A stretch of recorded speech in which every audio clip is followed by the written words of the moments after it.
so someone asked me to do a blog about my boob job, and I'm pretty high on Ambien right now. It's prescribed to me, so it's legal. But I'm going to try and do the best that I can, or else I'll forget about this whole thing in the morning, because that's what Ambien does. So by the time everyone had gotten their period, started going through puberty, getting boobs, I had nothing. I was flat-chested. I didn't have my period. I finally got my period at age 15, and I was like, okay, now my boobs can grow, right? No, they didn't. They never did. The only time they ever grew was when I went on birth control, the pill, and they grew a little bit. But like, I was still only a 32A. But yeah. So I dealt with that, for a long time. I didn't really think that I would ever even have the option of getting a boob job, because whenever I would talk, my mom would be like, no, you're not getting a boob job, blah, blah, blah. So one day, in February, I woke up from a dream I had. In that dream, I had gotten boobs, and I was so excited.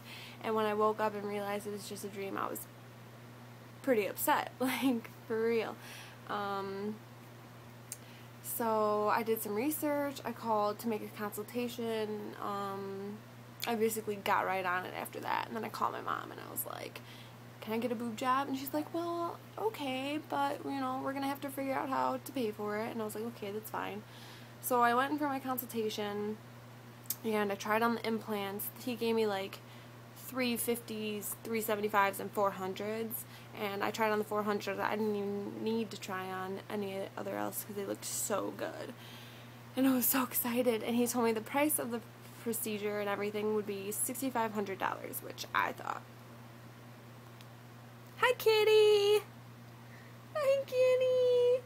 Anyway, I thought that wasn't that much. So I talked to my mom, and to my surprise, and I don't even know what other word to describe it, but she put it on her credit card and said that I don't get to go to Florida anymore, which, fine by me, and that I would have to give her half of every check I get.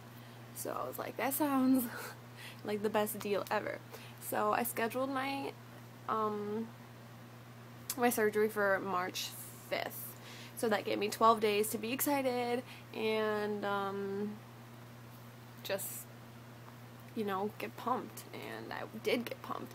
I watched a lot of Nip Tuck, so I saw what was going to be, happening to me. It didn't really make me nervous. It kind of just made me more excited.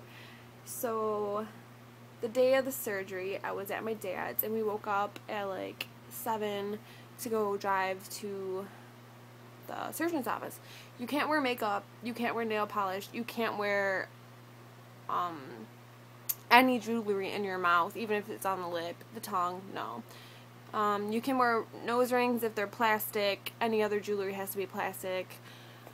You can't eat for like some sort of hours before the surgery. I think like 12 hours or something. Sorry, I got this done so long ago. It's just, yeah. So I got checked in. They test your pee because if you're pregnant, they can't do it, which I wasn't pregnant. And they test like some other things or whatever.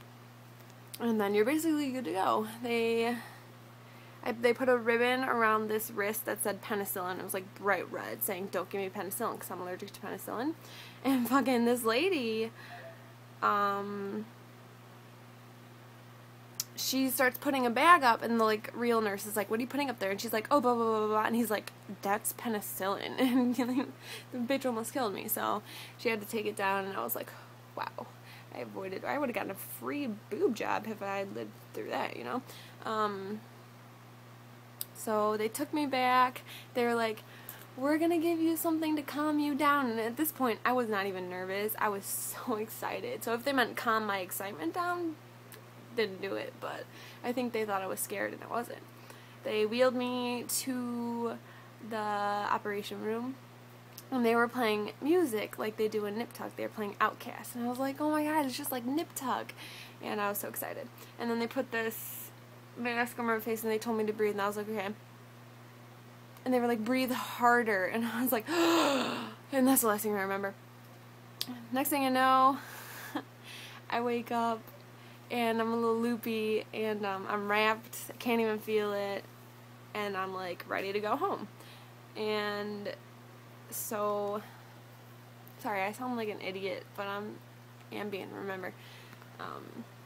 So I went to my dad's house, and my boyfriend came over, and basically the gist of it was, okay, these were all wrapped up, like, super tight, and my arms, I shit you not, I couldn't, like, go like this. Like, it hurt so ridiculously bad to move my arm, even that, just, my phone would be, like, right there, and I couldn't, like, I'd be like, oh, I'm so close, I couldn't fucking reach it. And, like, going to the bathroom was a hassle, and, like, once all the meds that they have you on, doped up on while you're still in recovery room, yeah, those go away within, like, the first day. So the second day is really bad. I had to learn how to go to the bathroom by myself without moving my arms too much. Wiping myself was fun. And, yeah, so they gave you a 30-day... Or, no, they gave you 30 Vicodin, and that lasted me a week. And I was like, I'm going to try to, because, you know, the first couple days I would wake up, I would be, like, crying, I'd call my dad, I'd be like, please bring me more Vicodin. And, by the 7th day, I was like, okay, I'm going to try to just get through this with regular Tylenol. No, did not happen. I had to get a refill, and I took all of that refill, too, and then I was fine. I mean, it still was, like, sore, but not anything debilitating. It was, I could function pretty normally.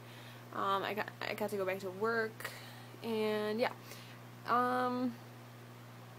So then, the second day, I went in, and they removed, like, the bandages, and I was like, they look so funny. They did. They really did. They look funny when you first get them, and people sometimes freak out about that, but I researched, so I know they're supposed to look kind of weird.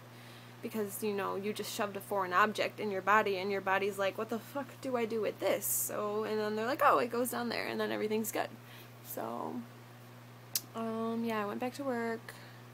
Me and my boyfriend broke up because he couldn't handle the extra male attention I was getting, which was not my intention. And they dropped into place. They jiggle, you know, take a look here. Jiggle, jiggle, jiggle, jiggle, jiggle, like a normal fucking boob, so I don't get why there's so much hate on fake boobs when some of them are just done really right. I couldn't be happier. I love them. They make me happy. I just like boobs.